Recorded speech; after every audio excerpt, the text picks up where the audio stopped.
decades of leadership experience, with 2 decades growing and transforming companies in India and outside.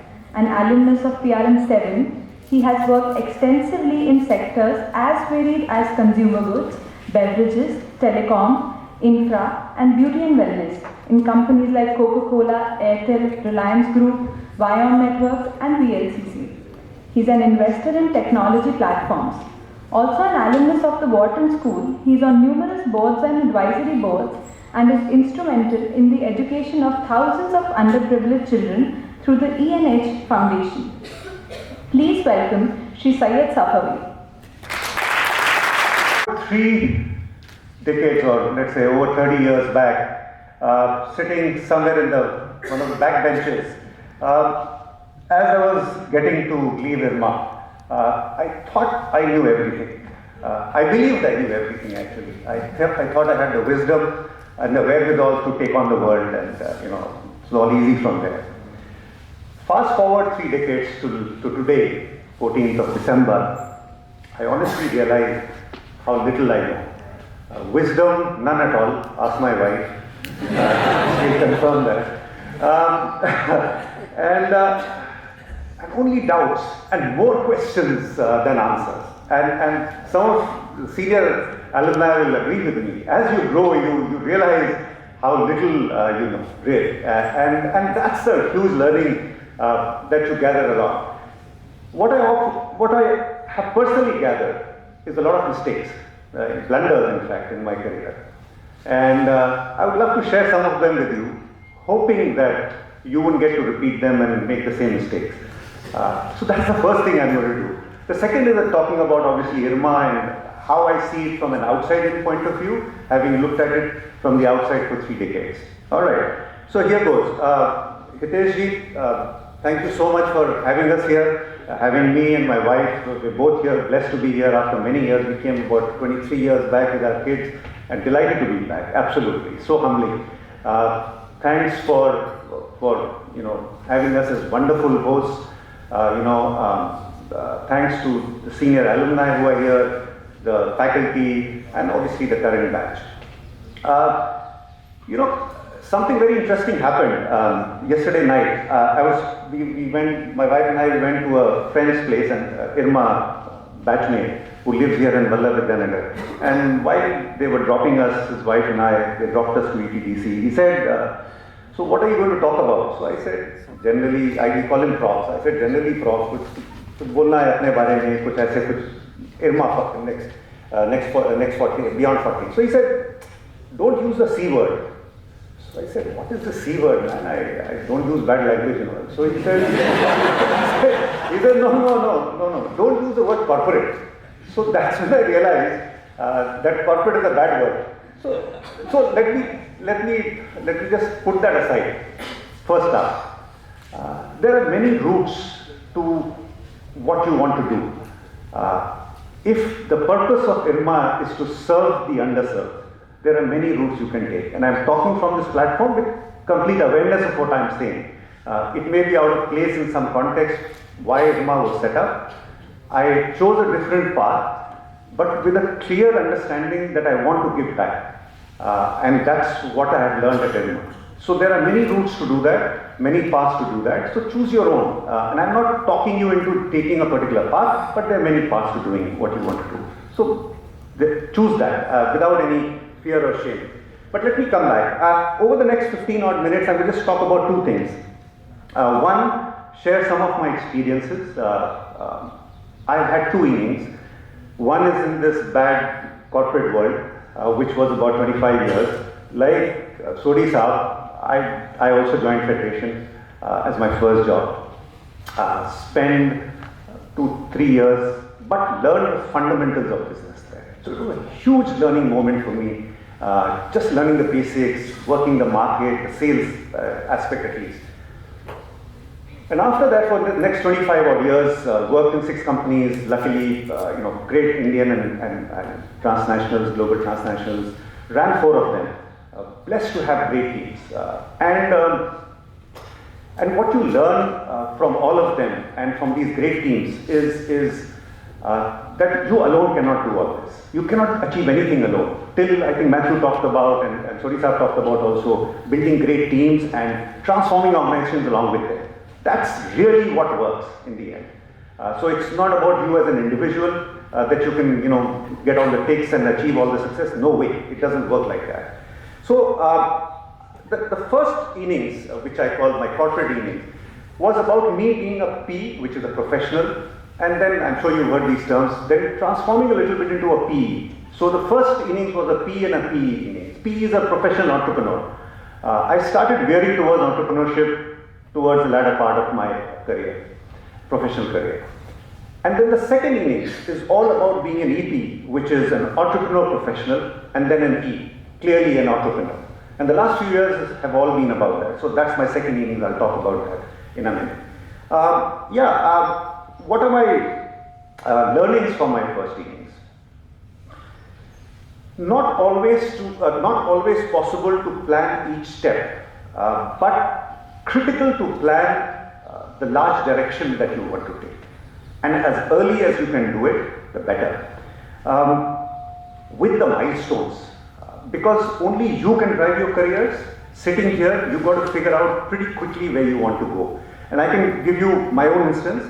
I wanted to be in general management by early 30s, and I wanted to be running a company at 35, and I didn't know which one, but I knew I wanted to get there. And for that, I had to take a very big risk, which could have been a career-limiting move. Nobody else could tell you to do that. No HR manager, no boss in their appraisal will tell you that. Only you can decide whether you want to take that move or not. And sometimes it pays off, sometimes it doesn't. So you got to figure out your career direction. And you got to take those risks. Nobody else can take that for you. So plan your broad career direction with the milestones and take those risks with you. There is one advice which I picked up later along the way, is that you guys will have to plan 4 to 6 career changes. I'm not talking job changes. I'm talking career changes. That's the way the marketplace and the economy, global economy is evolving. So you may start in the social sector, you may start with an NGO, 5, 6, 7 years down the line, you will transfer into a social entrepreneur, you may go back as a CSR manager there completely on the professional side and get back into something doing in microfinance or become a tech expert. And you will navigate all these by reskilling yourselves almost every 5 years. Totally redoing what you've done, almost wiping it clean and redoing it. Otherwise, you'll become obsolete probably in the next 10 years. 2030, 50% of today's skills will become obsolete.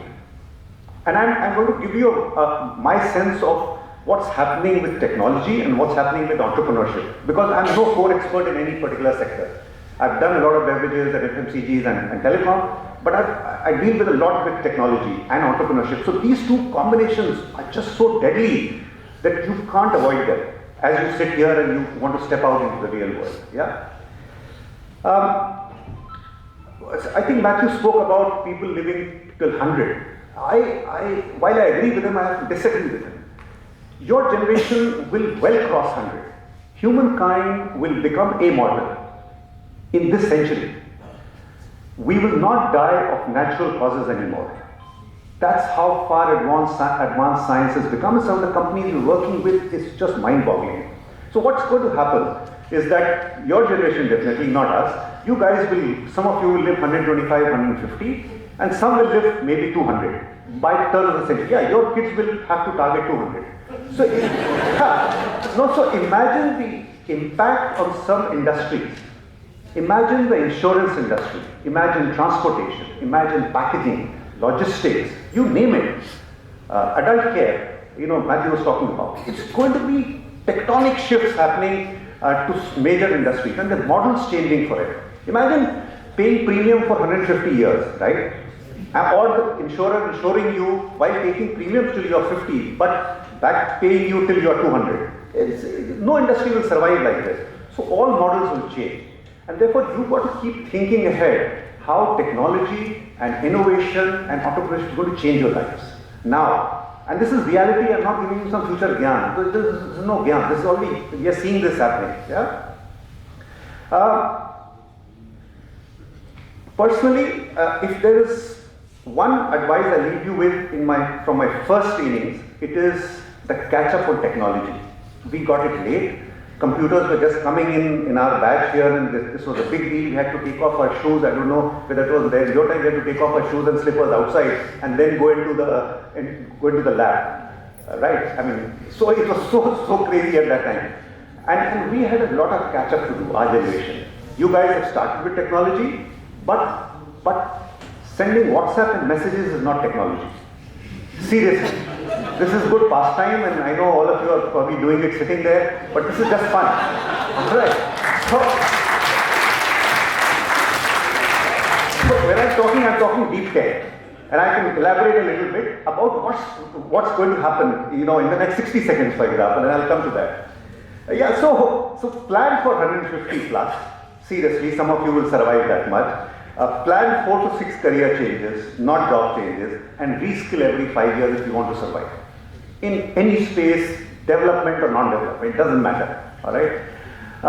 My second innings, even more exciting.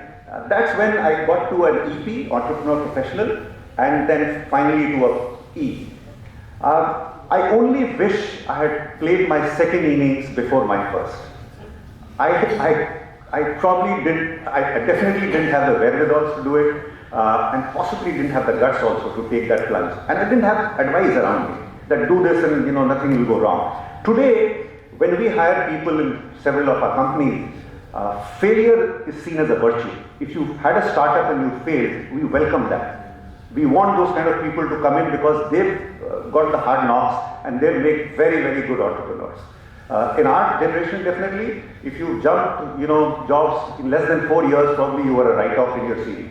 So none of that is happening now. So I wish I had the foresight, and I did. I mean, one learns. In my second innings, I set up a business solutions platform, including a gig platform, which you will see going live. It's in beta stage, focused on mid-sized companies.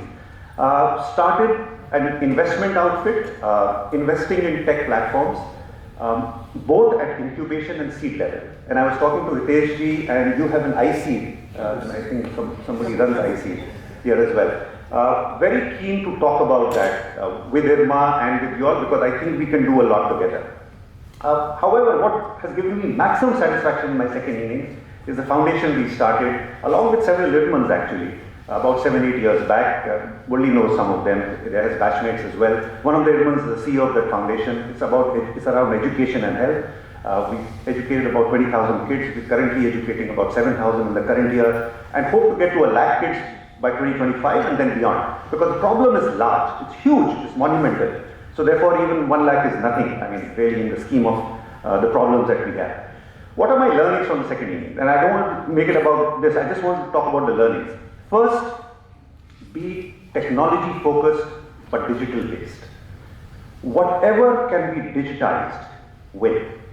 It's already happening. Whatever will get digitized, whatever can be digitized will get digitized, whether it's your health records or anything that you touch. Therefore, with these shifts happening around digital in your lifetimes and mine, this is where the next transformation is playing out. This is where the next revolution is happening.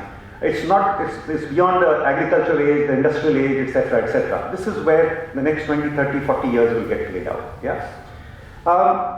AI, end-to-end, blockchain, I'm sure you know all this. I'm not going to talk about it. So digital to me is going to be the only true religion.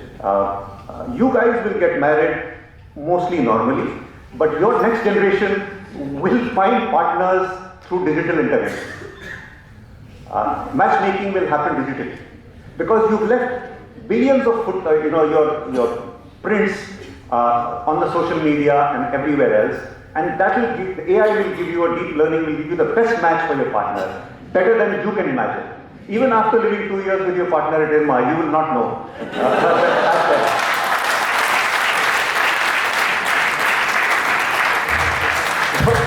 So be prepared for that. At least your kids will definitely marry through that, and they may come and validate through you guys, but you're not going to be the decision makers anymore.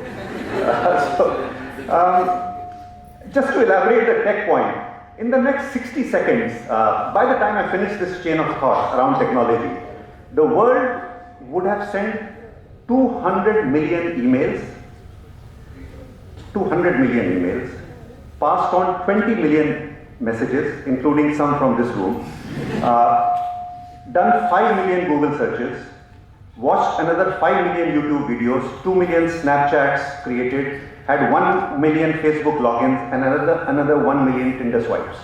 And imagine a world 10 years later, or 20 years later, or 30 years later. It's just crazy the way it's evolving. And this is, I'm just talking social media, and I'm not even talking of deep tech right now. So be prepared for that, for God's sake. Don't be surprised. Don't say nobody told you, because this is something we've learned the hard way. At least me, I've learned very hard way. So please be prepared for that. Help make India truly the happiness capital of the world. I know we can talk about GDP and all that good stuff, but if we are not a happy nation, it's so not worth it. If we are in strife, or we are unhappy and we are always on a faster treadmill, it's just not worth it. We are 140th on our UN ranking or something like that. I don't know what GDP growth of 8 or 10% is worth then, if it still keeps me stressed at night. And there are millions and hundreds of millions of underserved who don't get 2 square meals a day. So if you can strive together, and all of us can strive together to make India a happier place, I think you'll be very well served. And for God's sake, don't take yourself too seriously. We in the corporate world are very guilty of that. We think we are God's gift to mankind, when you give speeches, so these are, but he's an extremely humble person. But when we talk at forums, etc., and Davos, Matthew spoke about, when we go there and say, man, world really needs us.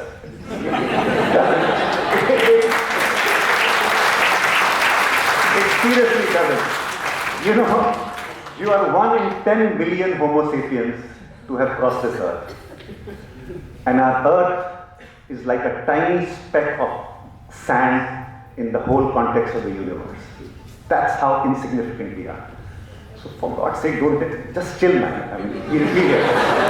Just enjoy, have fun, and don't think you're creating anything, which is earth-breaking. And that's what I tell my kids also, by the way. So you're that age. I just love a quote from Winston Churchill, and that's the third learning, and it came to me a little later. What he said beautifully was, you make a living by what you get. You make a life by what you give. I love it. He was a master of the English language, but I think it beautifully puts it. And I think IRMA is in the right space, and IRMA is in the right space from a heart point of view, at least, because you are here to give, and not only to get. If you are here only to get a good placement and a good salary, I think that's the wrong motivation to be here. No, if it's part motivation, that's cool. That's all right, because you also have to make a living. But if you are here to give back, that's a much larger purpose and will satisfy you no end. Have you heard the word ikigai? Awesome. So you guys are obviously way advanced than I ever was. So ikigai, for those like me, uninitiated, it's doing what you love, what is needed, what you're good at, and if you get paid for it, very good. This came through research, social research from an island in Japan, where they found on this small tiny island, everybody's a centurion and everybody's happy. And they said, and when they went there, they couldn't find anything else except this one word which was common, ikigai. This is what they did. Everybody finds their ikigai. It's that inner calling, literally. What you love to do and what inspires you every day. And it cannot be a regular corporate job most of the time, and it cannot be any other job. It has to be something which is much deeper, which you can live with for the next 150 years. Seriously, that you'll have to find as early as possible. And if you can find it, you'll never have to work another day. Let me just move to the second part, which is IRMA. Where do I see IRMA at 40? I thought about it, and I was trying to vision an IRMA at 100. So, institutions build over decades and centuries, like countries. India is still a work in progress as a democracy, by the way. And it's only 70 years old. And so are many other countries which are 20, 30, 40 years. Yeah, only 40 years. Look at Oxford and Cambridge, and I think Murli spoke about 1,050 years. Oxford and Harvard are 400 years almost. So they've taken a long time to build the character and the institution that they have. So we have a long way to go. We are still infants in this whole journey. But I think it's extremely important, and I was talking to Hiteshji, if we don't decide where we want to be at 100 at least, not 400, at least at 100, and then with milestones of 40 or 60 or 70, we won't get there. We'll be on a treadmill trying to get more students, have more programs, get them placed, quickly with, more increments versus the last year probably. And that is not a destination in itself. That's not the purpose in itself. So how do we distinguish ourselves as IRMA? Being a rural management institute is not enough. It never was enough. It was unique at a point in time. It's no longer that unique. So Bulli talked about it, and I think everybody's talking parts of it, and I don't think we have the answer as well. So what the board and some of the alumni can come together and say, okay, so what is Vision 100 for IRMA? How do we take it? You can't build campuses everywhere. No way, it doesn't work. The world of Airbnb and Ubers, you don't need physical assets anymore. You need virtual campuses, literally. You need outreaches, you need partnerships, you need an ecosystem. So how do you get 10, 20, 50 campuses or outreaches or centers of excellence, as Murli said, all over the country? Let's start with India, and I'm sure we can go global after that. But keeping that genome and the DNA of IRMA, how do we expand our research base, as we were saying? Are we the last port of call, or the thought leader, or the knowledge partner for the government, the institutions, the corporates, whoever wants to enter rural markets? Do they come to us first and saying, what do you know about this market, or what do you know about this sector? They don't. And let's, I think, acknowledge that and then try and do something about it. Yes, bits and pieces we do, but I don't think we've earned that reputation yet. For so many reasons, I'm sure. But I think if we start traveling down that path in 10, 20 years, we'll get there. And maybe 10, max, we'll probably solve that. Once you get there, we would have redefined our purpose. Let me give you a tech example again, and very quickly. Google, everybody's heard of Google, right? I happened, lucky in one of my roles, I happened to meet the founders, Larry Page, and Andy Rubin was also there, who was the father of Android. So I was, in my typical good Indian style, I was complimenting them and saying, what a search engine you built. So they looked at me and said, we're not a search engine. So I was a little taken aback. So I thought I had done my homework, and they said, no, we are a technology company. So you know why they redefined their purpose? And I'm coming to an IRMA similarity. So they very quickly realized that if they define themselves only as a search engine, they will retain 68-70% share and remain a small or large player in a small pond. Very quickly, and they will monopolies, practices, everything, they'll get restricted. They change themselves into advertising space. We are in the advertising space. And if you take the total advertising revenue globally, they became a 3-4% player. So from 68%, they dropped to 3-4%. What that did, even their employees started thinking they're very small. They are still very small and they have to grow faster. Then they said, no, we are in the technology business. Guess what the market share of the technology space is? 0.24%. So they're such a tiny player in the much larger ecosystem that they've redefined for themselves, that they have to keep reinventing themselves and their models. Just drawing a parallel with IRMA, if I keep saying I'm a rural management institute, that's the similarity with the search engine. If I say I'm placing 3,000 graduates and in 1,000 organizations, that's again limiting maybe like an advertising revenue simile. But if I say I'm here to serve the underserved, which are more than 500 million in India, and then I do the math, and I probably would be only serving maybe 5 million, 10 million, 50 million right now. So much underserved is left. So if my purpose in life becomes serving that 500 million really, and then I find ways to do that, I would have redefined it. So my honest feedback, suggestion, humble request is, if you really want to differentiate, we'll have to repurpose IRMA and its journey ahead. The second thought I have is, don't create employees, create employers now. No government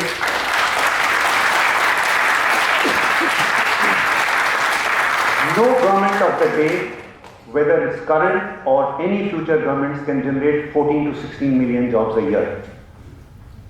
With technology the way it's evolving in every sector possible that we heard, we will not be able to create even 5 to 6 million regular, decently paying jobs. And we are not talking of, suboptimal jobs which are, counted as jobs because of EPFO data. No, I'm talking of proper, well-served jobs.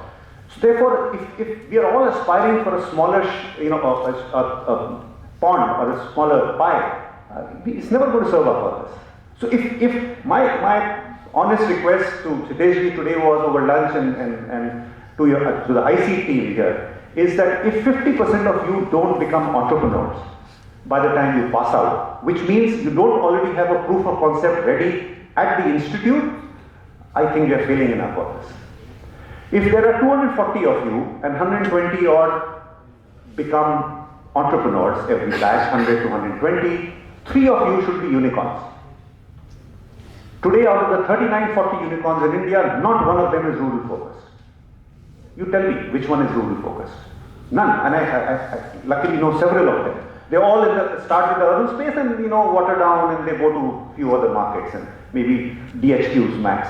And we are already there, and if we can start these unicorns, and some of them as unicorns, imagine the ripple effect of that. And I'm still talking the same underserved population. What can I say, guys? Too much to do, lots and lots of opportunity. I mean, there's so much out there which you can achieve. Don't settle. That's all. Take the risk early on, and it's okay to take risks and fail. I would love that you do it because and you want to be entrepreneurs. I've offered to Hiteshji and the IC team. I'm happy to partner because of our incubator and our seed program. We fund about 100 incubators, 100 startups a year. I would be delighted to fund the IRMA startups, provided they have. So there's always a provision, right? There's always a but. The but is that they should be using technology and getting to scale. They should be solving scale problems and using technology to solve real life problems. Don't do brick and mortar only. If you're doing that, I'll connect with the IC team here. I can get our incubator here involved if you all want and take you into that journey, and which opens up the funding part of it, because you may have a great idea, but where do you get the funding from? So happy to be part of the journey with you. Look, lots to do, miles to go before we sleep, as they say, but all the best. You're in a great time in a country which has so much potential, at an institution which has lots to offer. All the best to you. Thank you.